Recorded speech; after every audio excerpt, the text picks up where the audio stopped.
নমস্কাৰ বন্ধু বান্ধৱীসকল, স্বাগতম জনাইছোঁ পুনৰ মোৰ চেনেলটোলৈ।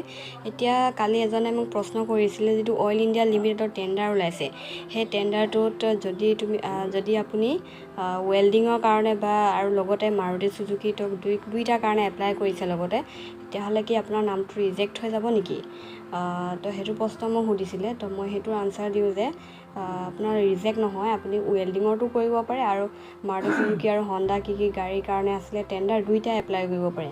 যদি আপুনি এক্সাম্পল যেনিবা আপুনি যিটো আপুনি ৱেল্ডিঙৰটো এপ্লাই কৰিছিলে, তাত যদি আপুনি দুখন এপ্লিকেশ্যন ছাবমিট কৰিছে আপোনাৰ নামতে, তো তেতিয়া আপোনাৰ এপ্লিকেশ্যনটো ৰিজেক্ট হৈ যোৱাৰ সম্ভাৱনা আছে।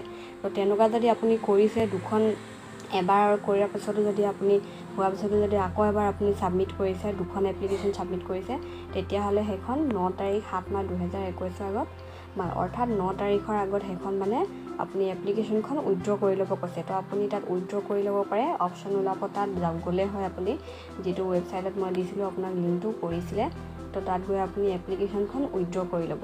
তো সেইটোৱে আছিল মেইলটো। ইয়াত ভয় কৰিব লগা একো নাই। আপুনি দুখন ৱেল্ডিং আৰু যদি মাৰুতি চুজুকি বেলেগকৈ কৰিছিলে, তো সেইটোত আপোনাৰ একো হেৰি নাই, ভয় নাই। তো আপোনাৰ এপ্লিকেশ্যনখন উইথড্ৰ নহয়। তো সেইটোৱে আছিলে আজি আপডেটটো জনাবলগীয়া। ধন্যবাদ।